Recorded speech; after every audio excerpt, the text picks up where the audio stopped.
A checkpoint near Nablus on a maximum alert day. Since the beginning of the Intifada, Israel has turned these control places into one of the main lines of its security strategy. Here, the army is in permanent touch with the Arab population and takes part as well as it can in its daily life. In a state of tension that is at times unbearable, the orders are precise, the incidents many, and the risks cannot be controlled. At any time, any man, woman, or child can carry a bomb and set it off. It has happened dozens of times. The soldiers are 20 years of age on average. Their routine, using a mixture of toughness and courtesy, is extreme vigilance. היה מידע על כוונת מחבלים להוציא תיקי נפץ לישראל כדי לעשות פיגוע התאבדות בתוך ישראל, ולכן סגרו את כל היציאות מהעיר. מאוד קשה להתעסק עם אוכלוסייה שחלק ממנה בגיל של ההורים שלי ובגיל של הסבים והסבתות שלי. חייל מתאמן נגד אויב, לא מתאמן להתעסק באוכלוסייה.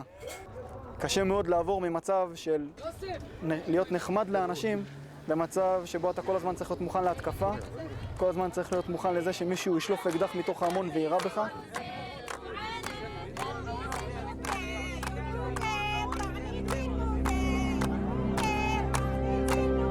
On this day of maximum alert, when 2 terrorists have been reported, a whole Palestinian wedding is trying to negotiate passage through the checkpoint.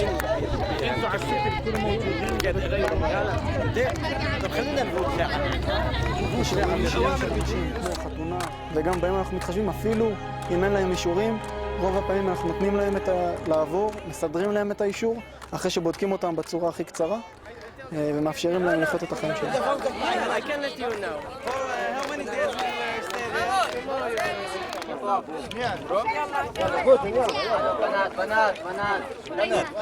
אין בן אדם שמגיע למחסום וצריך לקבל טיפול רפואי ואנחנו לא נעביר אותו. אפילו אם ניקח את הסיכון שהבן אדם הזה הוא מחבל, אנחנו נעביר אותו לקבלת טיפול רפואי. האוכלוסייה עצמה הפלסטינית רוב הזמן מתנהגת בסדר. יש חלקים מהאוכלוסייה הישראלית שמרגישה לפי המצפון שלה שהיא צריכה פה להכביד על החיילים ובאים לפה ופשוט עושים לחיילים את העבודה יותר קשה. Several human rights organizations, mostly Israeli, have taken it upon themselves to monitor closely the soldiers' behavior. These women belong to such a group. We are watching the checkpoint. Many soldiers understand our point of view and what we're trying to do, and some soldiers think that it's not our place to be in here because it's the job of the army's job to do. And some soldiers understand. אני לא יכול להגיד שכולם שמחים להיות פה, אבל מישהו צריך להיות פה. ולמה לא אני?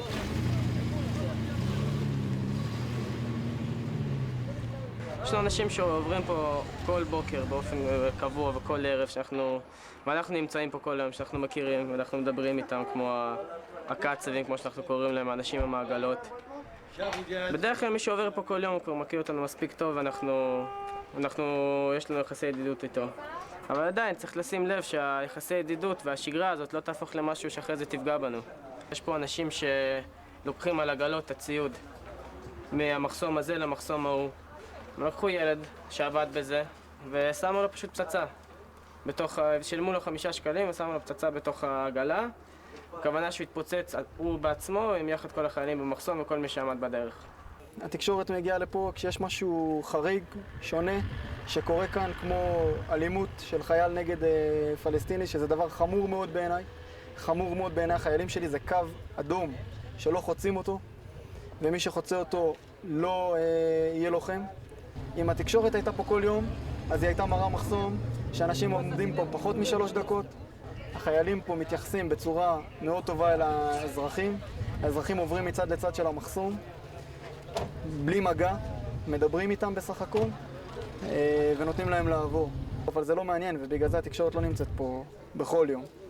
ואנשים שכן מתאבדים וכן עושים את זה, הם עושים את זה מסיבות שאני בתור בן אדם לא יכול להבין איך בן אדם יכול להרוג נשים וילדים, משום סיבה שהיא. כמו שאמרתי, זה מוחדר במה שהם קטנים עושים.